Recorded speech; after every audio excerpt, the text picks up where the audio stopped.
إذا عندك برغل وحمص بالبيت لا تعملي الغدا قبل ما تشوفي هالوصفة، لأنه اليوم رح نعمل برغل بحمص وبالدجاج بطريقة لادقانية بتطلع مفلفلة ريحتها بتاخد العقل وطعمتها بتخليكي تعمليها كل أسبوع. والسر مو بكترة المكونات، السر بطريقة التحضير. خليكي معي للآخر وشوفي شو رح نعمل بالدجاج والحمص مع البرغل.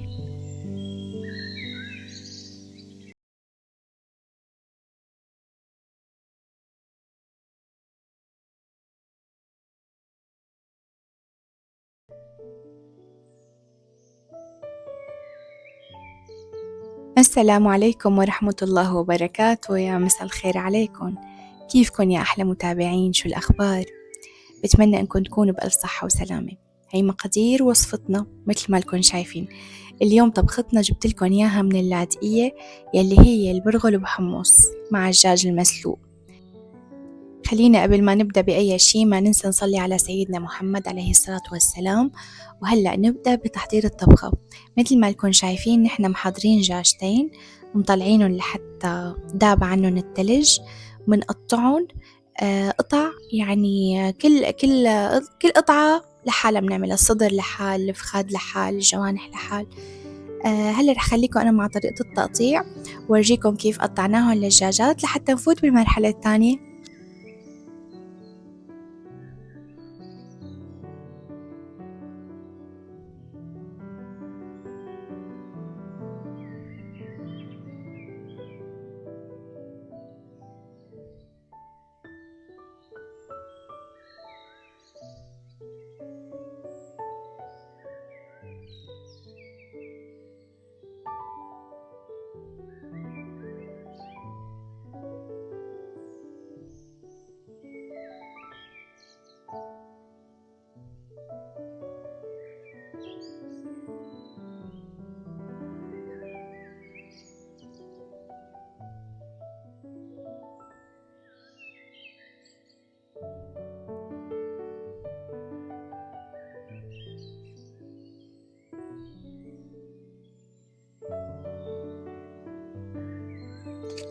وبعد ما خلصنا من تقطيع الدجاج هلأ منفوت لمرحلته الثانية اللي هي تقلايته. أول شي نحن منقليه مشان نسلقه، منقليه لحتى ما يطلع معنا زنخة وزفرة كتير.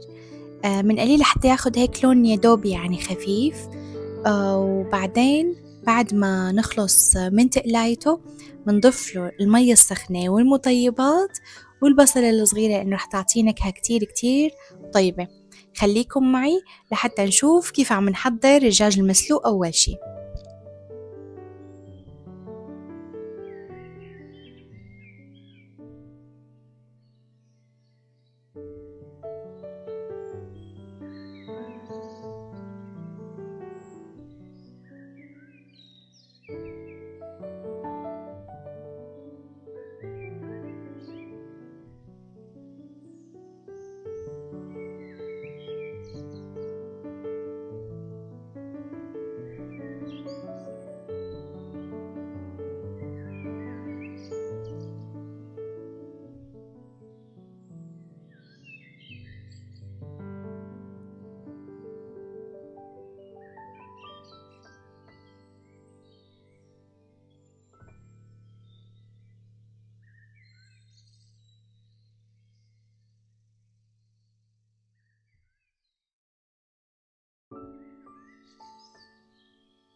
وهلأ بعد ما تركنا الدجاجات ينسلقوا ويتنهنهوا على النار لبين ما يستووا نبلش نحنا منجهز بقى البرغل.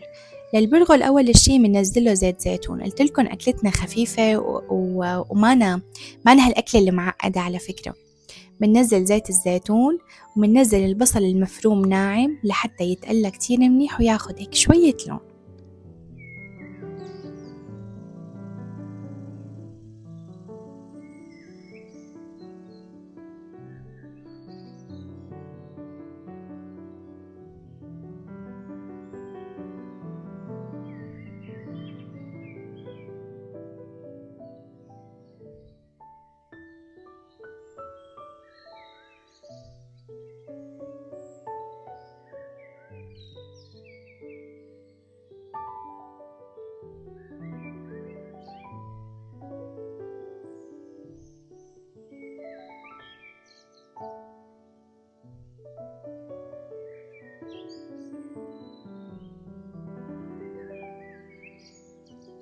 بعد ما يتقلى البصل ويتبل شوي بننزل كمان الحمص يلي ناعينه قبل بليلة.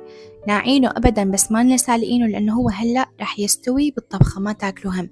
يعني ما تقولوا إنه قاسي أو شي، لا بالعكس، نحن ناعينه قبل بليلة وهلأ بيستوي تماما مع الطبخة. وأكيد نحن مية السلق تبع الدجاج رح نحتفظ فيها لأنه نحن رح نفلفل فيها البرغل. هلأ بعد ما نتقلب الحمص والبصل كتير منيح مع بعض مننزل البرغل كمان، منخليه هيك يتقلى لحتى ياخد لون ذهبي. بعدين مننزل مرقة الدجاج يلي رح تخليه طالع مفلفل وتعطيه نكهة كتير طيبة. يعني المكونات اللي هلأ هون ضايفينها طعمتها طيبة، والمطيبات اللي ضايفينها على مرقة سلق الدجاج كمان رح تعطيه نكهة ولا أروع.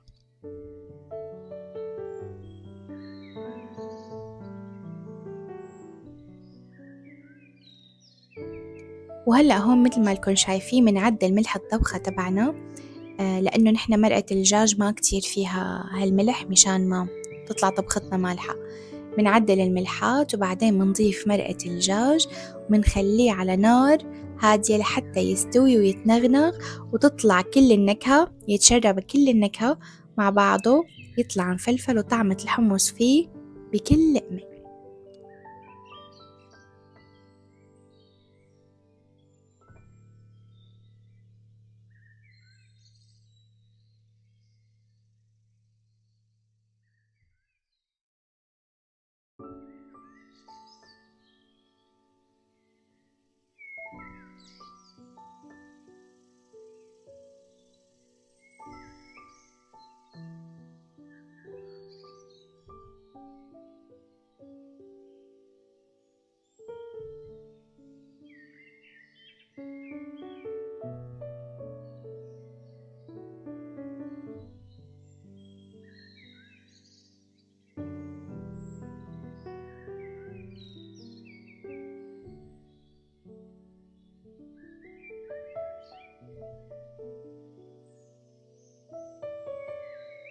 وهلأ بعد ما استوى البرغل بحمص وصار جاهز معنا وتهدى، هلأ ونحن مخبيلكن سر صغير رح ينقلكن الطعمة لمحل تاني.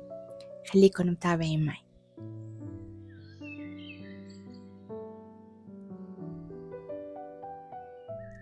السر الحلو يلي مخبيينه هو التدخينة، إنه نحن منحط زيت ومنحط فحمة ومنخليه يتدخن ليطلع كأنه الدجاج معمول مشوي أو البرغل مطبوخ على الحطب.